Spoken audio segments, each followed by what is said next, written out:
রাতের অন্ধকারে একটা গুলির আওয়াজ, যা শুধু একজন মানুষের শরীর ছিন্নভিন্ন করেনি, বরং দুটো দেশের মধ্যে দীর্ঘদিনের সম্পর্ককে টুকরো টুকরো করে ফেলেছে। শরীফ ওসমান হাদির ইনকিলাব মঞ্চের সেই অগ্নিশিখার মতো নেতা, যার উপর গুলি চালানো হয়েছে, কে করেছে সেটা এখনো রহস্য। কিন্তু ফিসফিস করে সবাই বলছে এর পিছনে ভারতের ছায়া আছে। আর এই ছায়া এখন বাংলাদেশের রাজনৈতিক আকাশে আরও গাঢ় হয়ে উঠছে।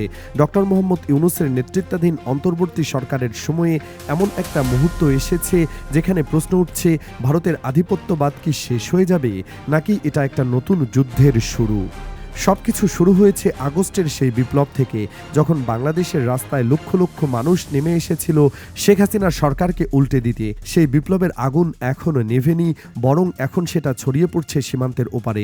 হাসনাত আবদুল্লাহ, ছাত্র সেই তরুণ নেতা, যার কথা শুনে দিল্লির প্রাসাদগুলো কেঁপে উঠেছিল, তিনি বলেছেন ভারতের হেজেমনি আর থাকবে না বাংলাদেশে। কিন্তু এটা শুধু কথা নয়, এর পেছনে আছে একটা গভীর ষড়যন্ত্রের গন্ধ। কারণ হাসনাতের নাম এখন হিট লিস্টে, শরীফ ওসমান হাদির পরেই। কে তাকে মারবে, কখন, সেটা অজানা, কিন্তু টেনশনটা বাড়ছে প্রতিদিন। এই গল্পটা শুরু করতে হলে ফিরে যেতে হবে সেই দিনে যখন শরীফ ওসমান হাদির ওপর গুলি চালানো হয়। ঢাকার একটা জনাকীর্ণ মঞ্চে ইনকিলাবের সভায় হঠাৎ করে আওয়াজটা হয়, গুলি লাগে তার শরীরে, রক্ত ঝরে পড়ে মাটিতে, কিন্তু সে বেঁচে যায় বা হয়তো না। ডাক্তাররা বলছেন তার অবস্থা এখনও সংকটাপন্ন।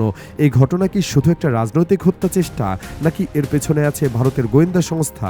ফিসফিস করে বলা হচ্ছে এটা ভারতের একটা মেসেজ, যারা ভারত বিরোধী কথা বলবে তাদের শেষ করে দেওয়া হবে। মাওলানা মতিউর রহমান নিজামীর কথা মনে পড়ে যায়, যিনি বলেছিলেন আমার শাহাদত ইসলামী আন্দোলনের ভিত্তি রচনা করবে।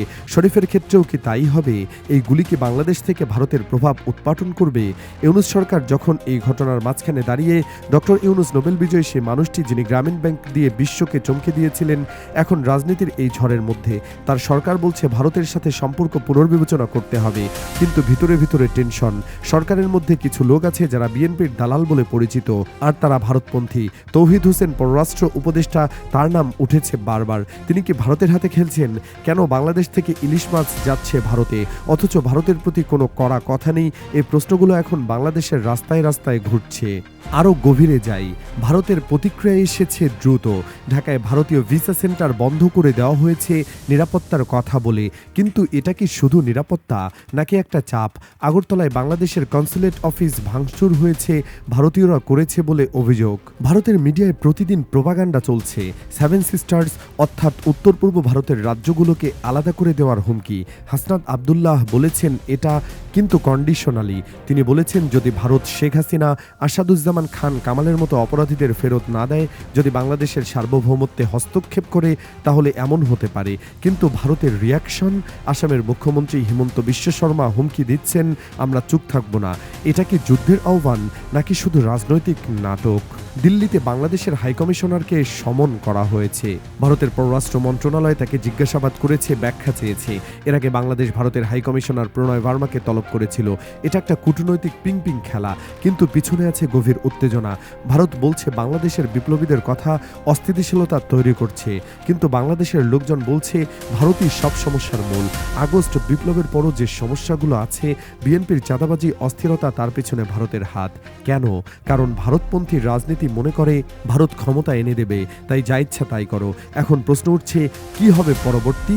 ইনকিলাব মঞ্চ ঘোষণা দিয়েছে ভারতের দূতাবাস বন্ধ করতে হবে যদি না তারা অপরাধীদের ফেরত দেয়। সাদিক কায়েমরা, বিপ্লবীদের আরেক নেতা, আলটিমেটাম দিয়েছে প্রয়োজনে কূটনৈতিক সম্পর্ক স্থগিত।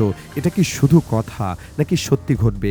বাংলাদেশের সেনাবাহিনী এখন ডিফেন্সিভ, কিন্তু বিপ্লবীরা বলছেন সাধারণ জনগণকে আর্মি ট্রেনিং দিতে হবে, প্যারামিলিটারি গঠন করতে হবে। যুদ্ধ চাই না, কিন্তু প্রস্তুতি নিতে হবে। ভারত পিছু হটছে না, তারা ষড়যন্ত্র করছে, নির্বাচন বানচাল করবে, আরও হত্যা করবে। ভারতের কন্ডিশন, আওয়ামী লীগকে সাথে নিয়ে নির্বাচন করো, না হলে অস্থিরতা। এই সংকটের মাঝে চীনের নাম উঠছে। বিপ্লবীরা বলছেন চীনের সাথে সম্পর্ক উন্নয়ন করো, বড় প্রজেক্ট দাও চীনকে, বর্ডারের কাজ দাও। চীনের রোড অ্যান্ড বেল্ট ইনিশিয়েটিভ তো আছেই। চিকিৎসার জন্য তুরস্ক, থাইল্যান্ড, ইন্দোনেশিয়া, চীন, ভারত নয়। কম খরচে চীন সব করে দেবে, ভারত দৌড়াবে। কিন্তু এটা কি সম্ভব? চীন কি এই খেলায় নামবে, নাকি ভারতের সাথে তারা নিজেরাই টেনশন নেবে? এই গোটা ঘটনাটা দেখে মনে হচ্ছে বাংলাদেশ একটা ঐতিহাসিক মোড়ে দাঁড়িয়ে। আগস্ট বিপ্লবে যে জায়গাটা হিট করতে পারেনি, সেটা এখন চাঙ্গা হয়ে উঠেছে। বিএনপির ভারতপন্থীদের দিন শেষ বলছেন অনেকে, কিন্তু শেষ হবে কিভাবে? হাসনাত আব্দুল্লাহকে বাঁচাতে হবে ভারতের হাত থেকে, তাকে গুলি করার সুযোগ পেলেই করবে।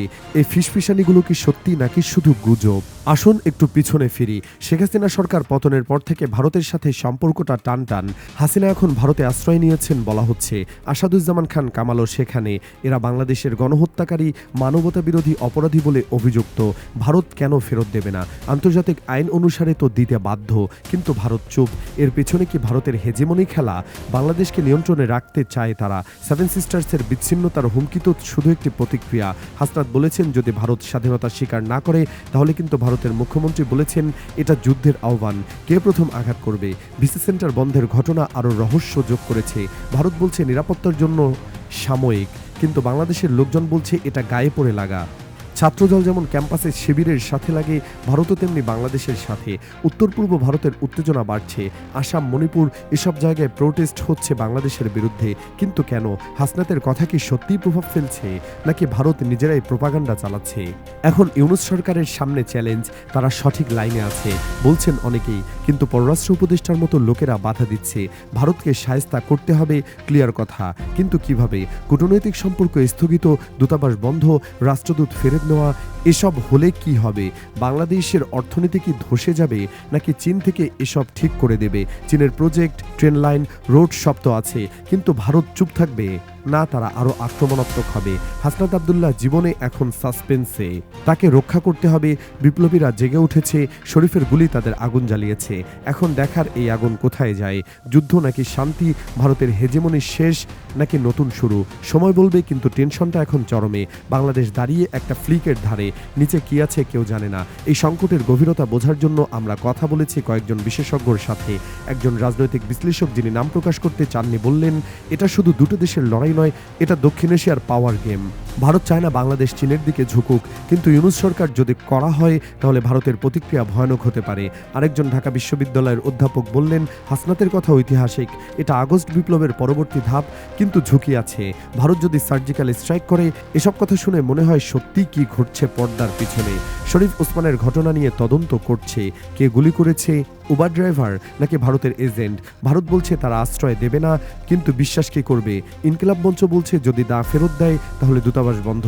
এটা কি ব্লাফ নাকি সিরিয়াস? সাদিক কামরা বলছেন আমরা প্রস্তুত, কিন্তু প্রস্তুত কিসের জন্য? ভারতের মিডিয়া এখন আগুন ছড়াচ্ছে। প্রতিদিনের নিউজে বাংলাদেশের বিরুদ্ধে প্রোপাগান্ডা, সেভেন সিস্টার্সকে আলাদা করার হুমকি নিয়ে তোলপাড়। কিন্তু হাসনাত বলছেন এটা যদি, তাহলে ভারত কেন আমলে নিচ্ছে না যে বাংলাদেশের সার্বভৌমত্ব রক্ষা করলেই তো হয়, অপরাধীদের ফেরত দিলেই তো হয়? এটা নোংরামি বলছেন অনেকে। বাংলাদেশের কিছু লোকও বলছে হাসনাত ঠিক করেনি, কিন্তু স্বাধীনতা রক্ষা না করে ভারতের চাটুকারিতা করব। এখন সময় এসেছে সিদ্ধান্তের। ইউনূস সরকার কি করবে? কূটনৈতিক সম্পর্ক পুনর্বিবেচনা, চীনের সাথে অ্যালায়েন্স নাকি ভারতের সাথে আপোষ? হাসনাতের জীবন ঝুঁকিতে, শরীফের গুলির একটা সিগন্যাল, বিপ্লবীরা জেগে উঠছে, কিন্তু শেষটা কি হবে? একটা যুদ্ধ নাকি একটা নতুন যুগ? অপেক্ষা করুন, কারণ গল্পটা এখনো শেষ হয়নি।